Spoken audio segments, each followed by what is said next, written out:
Hello students आज की हमारी वीडियो का टॉपिक है exercise 1.6 of class 11 book NCERT. तो देखिए फर्स्ट क्वेश्चन क्या है, let x and y are two sets n x is equal to 17 n y is equal to 23 and n x union y is equal to 38 और आपको value निकालनी है N x intersection Y. ध्यान से देखिए जो ये एक्सरसाइज है ये किस फॉर्मूले के ऊपर बेस्ड है। ध्यान से देखिए स्टूडेंट्स, मान लीजिए हम एक वेन डायग्राम बना रहे हैं, ये है हमारा यूनिवर्सल सेट, राइट। यहां पर है हमारा कोई सेट x और ये है सेट y। अब ध्यान से देखिए जो nx है वो कितना है 17, ny कितना है 23 और nx यूनियन y कितना है 38 और आपको निकालना है nx इंटरसेक्शन y, ये आपको निकालना है। अब ध्यान से देखिए nx का मतलब क्या है, nx का मतलब है इस सेट x के अंदर आने वाले सारे एलिमेंट्स। n का मतलब है नंबर, ny का मतलब y के अंदर आने वाले सभी elements. N x union y का मतलब क्या है, यहां पर x यूनियन y का मतलब है टोटल, यानी कि दिस और ये कॉमन एरिया, इसको बोलेंगे हम एन x यूनियन y। तो x इंटरसेक्शन y का मतलब क्या है, हमारा ये वाला एरिया, राइट। अब nx में ये प्लस ये, यानी कि nx minus y plus nx intersection y दोनों इंक्लूड होते हैं। तो यहां पर इनमें जो एक रिलेशन है वो क्या है, वो ध्यान से देखिए nx union y is equal to nx plus ny minus nx intersection y। यानी कि जब आपको x यूनियन y के नंबर ऑफ एलिमेंट्स निकालने हैं तो nx और ny को ऐड करना पड़ेगा और ये बीच में जो nx इंटरसेक्शन y है इसको माइनस करना पड़ेगा। तो ध्यान से देखिए स्टूडेंट्स, हमारी इस एक्सरसाइज के 4 या 5 क्वेश्चन इसी फॉर्मूला के ऊपर बेस्ड हैं। ये 4 हमारे पास वैल्यूज हैं, 4 में से कोई सी 3 वैल्यू दे रखी होगी और 1 वैल्यू पूछी होगी। अब ध्यान से देखिए यहां पर वैल्यू पुट करिए 38, यहां पर वैल्यू पुट करिए 17, यहां पर 23 और यहां पर nx इंटरसेक्शन y। तो ये हो गया हमारा 38 40 माइनस nx इंटरसेक्शन y और काफी इजीली से हमने निकाल लिया कि जो x और y के इंटरसेक्शन में नंबर ऑफ एलिमेंट्स हैं वो कितने हैं, हमारे 2। ओके स्टूडेंट्स, क्वेश्चन नंबर 3 देखिए स्टूडेंट्स क्या कह रहा है कि टोटल 400 पीपल हैं, उसमें से 250 जो पीपल हैं दे कैन स्पीक हिंदी। यहां पे ध्यान से देखिए यूनिवर्सल सेट है, ये टोटल 400 हैं और इनमें से 250 लोग जो हैं वो हिंदी बोल सकते हैं और 200 जो हैं वो इंग्लिश बोल सकते हैं। अब यहां पर एक छोटा सा आपको जो छोटी सी बात है वो ध्यान में रखनी है। 250 जो लोग हिंदी बोल सकते हैं वो इस सर्कल में आएंगे, H वाले में। ओके, तो ये सर्कल कौन सा है, ये सर्कल जो है स्टूडेंट्स ओनली हिंदी का है। कौन से वाला, जिसको मैंने शेडेड किया है, ये केवल हिंदी बोलता है, इंग्लिश नहीं बोलता। और इसमें इंटरसेक्शन को भी मिला लें तो ये हिंदी बोल सकता है, बेशक से एक दूसरी लैंग्वेज इंग्लिश भी बोल ले।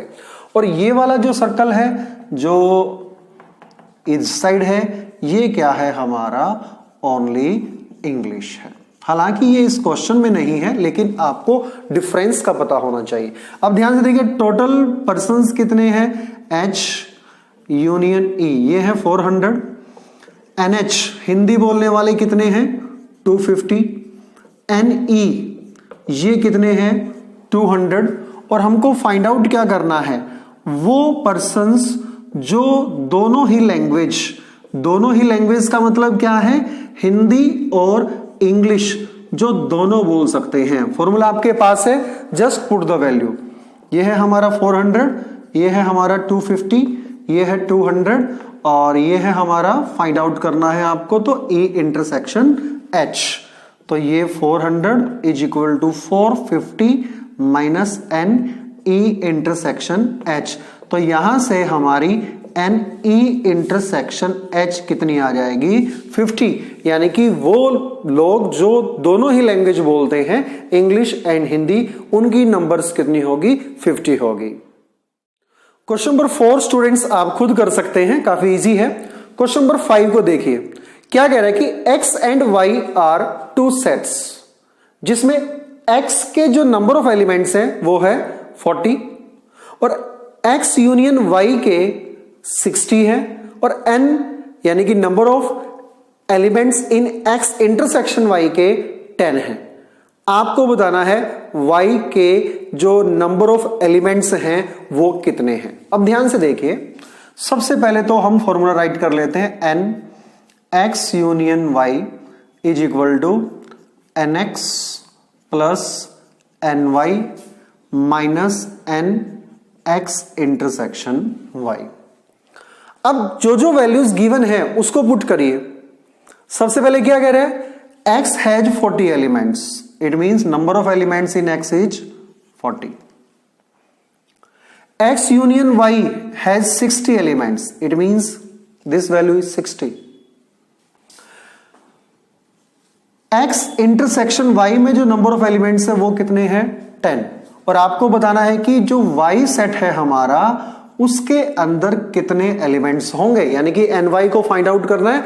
तो मैंने ny की जगह ny रख दिया है, तो इट मींस सोल्व करते हैं इसको। 60 equal to 40 minus 10 30 plus ny, और यहां से इसको सब्ट्रैक्ट कर लेंगे तो ny का मतलब क्या हो जाएगा 60 माइनस 30 यानी कि 30।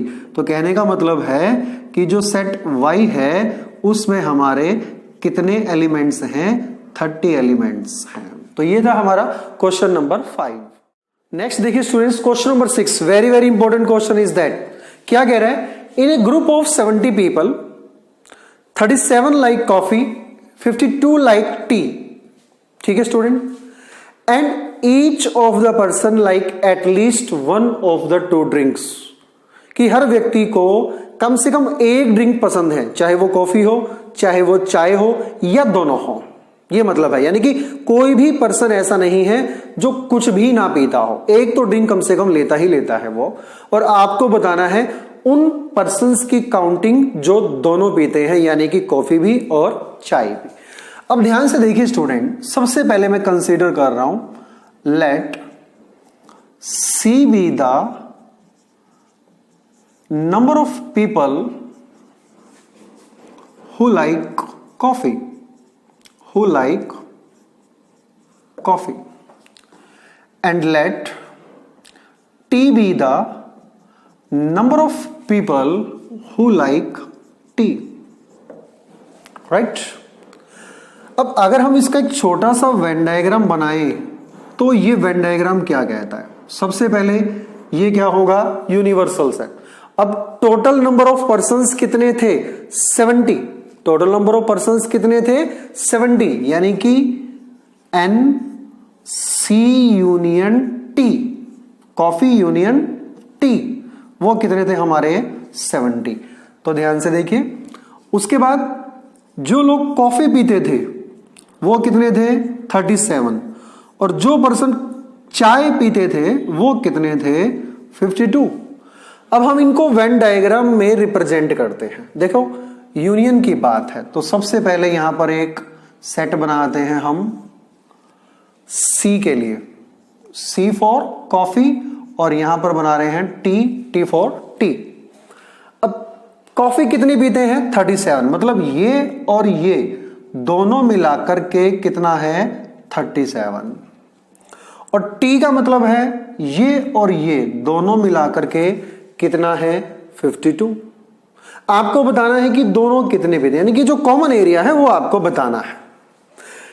अब ध्यान से देखिए, एक बात कही इन्होंने कि हर व्यक्ति कम से कम एक ड्रिंक पीता है। इसका मतलब क्या है कि हर व्यक्ति या तो चाय पीता है, अब केवल चाय पिएगा तो इस सर्कल में आएगा, इस इंटरसेक्शन वाले को छोड़ करके, केवल टी पिएगा तो इस सर्कल में आएगा, ध्यान से देखो इस मून शेप में, राइट। अगर दोनों पिएगा तो इस पूरे कंप्लीट सर्कल में आएगा, राइट। कहने का मतलब है इस जो ये यूनियन का सेट है इससे बाहर जो मैंने डॉट कर रहा हूं वहां पर कोई भी पर्सन ऐसा नहीं है। ये पर्सन किसको शो कर रहे हैं वेन डायग्राम में? जो व्यक्ति ना तो चाय पीते हैं ना ही कॉफी पीते हैं। डॉट से में देखिए, neither T nor coffee, right. तो हमें हमारा क्वेश्चन काफी सिंपल बन गया है कि हमको निकालना है बोथ। बोथ का मतलब ये वाला एरिया, और आपको पता है इस एरिया को हम किससे इंडिकेट करते हैं? एन इंटरसेक्शन से, यानी कि सी इंटरसेक्शन टी। फॉर्मूला हमारे पास है n C union T is equal to n C plus n T minus n C intersection T. Value put करिए, ये क्या है 70, ये क्या है 37, और यहां पर क्या है 52, और ये वैल्यू आपको फाइंड आउट करनी है। 70 is equal to 89 minus n C intersection T. Therefore n C intersection T is equal to 89 minus 70 यानी कि 19। यानी कि ये 19 पर्सन्स वो हैं जिनको चाय और कॉफी दोनों पसंद है। अब ध्यान से देखिएगा, क्वेश्चन तो हमारा हो गया, लेकिन हमें यहां पर वेन डायग्राम को समझने की जरूरत है। जो ये वाला सर्कल है, देखो 3 सर्कल मैं मान रहा हूं, एक ये वाला, एक बीच में और एक ये वाला। जो पहले वाला है वो कौन से लोग हैं? जो कॉफी पीते हैं, चाय नहीं पीते। जो दूसरे वाला डार्क कर रखा है वो कौन से हैं? जो कॉफी और चाय दोनों पीते हैं। तीसरे वाला है जो चाय पीते हैं, कॉफी नहीं पीते हैं, और इन तीनों को मिला दे तो टोटल है। और जो इसके बाहर डॉटेड किए गए हैं वो कौन है? हमारे जो ना तो चाय पीते हैं ना ही कॉफी पीते हैं। ओके स्टूडेंट, तो ये था हमारा क्वेश्चन नंबर 6। इसकी नेक्स्ट वीडियो में डियर स्टूडेंट्स, जो एक्सरसाइज 1.6 है हमारी, उसके जो 2 क्वेश्चंस रहते हैं, क्वेश्चन नंबर 7 और क्वेश्चन नंबर 8, हम वो करेंगे। ठीक है स्टूडेंट्स। इसके बाद मेरी आप सबसे एक रिक्वेस्ट है कि काफी स्टूडेंट्स मेरी वीडियोस को देखते हैं लेकिन सब्सक्राइब नहीं करते, और दूसरी बात शेयर नहीं करते। अगर आपका कोई रिलेटिव है या आपका कोई क्लासमेट है जो स्टैंडर्ड 11th में पढ़ रहा है, ओके स्टूडेंट, जो चाहे वो सीबीएसई बोर्ड का हो, चाहे हरियाणा बोर्ड का हो, या कोई भी स्टेट बोर्ड का हो, या किसी कंपटीशन की तैयारी कर रहा है, तो प्लीज इस वीडियो को शेयर के माध्यम से, लिंक के माध्यम से अपने फ्रेंड सर्कल में, रिलेटिव्स में शेयर करें, ताकि वो स्टूडेंट्स भी जो हैं इन वीडियोस का फायदा उठा सकें। और हम देखते हैं कि काफी स्टूडेंट्स जो हैं इन वीडियोस को देखते हैं, लाइक भी करते हैं, लेकिन सब्सक्राइब नहीं करते। और खासतौर से वो कैंडिडेट, वो स्टूडेंट जो फर्स्ट टाइम हमारे चैनल पर आए हैं, उनसे मेरा रिक्वेस्ट है कि इस चैनल को सब्सक्राइब करें, ताकि जो हमारी लेटेस्ट वीडियोस हैं वो आप तक बड़ी आसानी से आप तक पहुंचती रहे। धन्यवाद।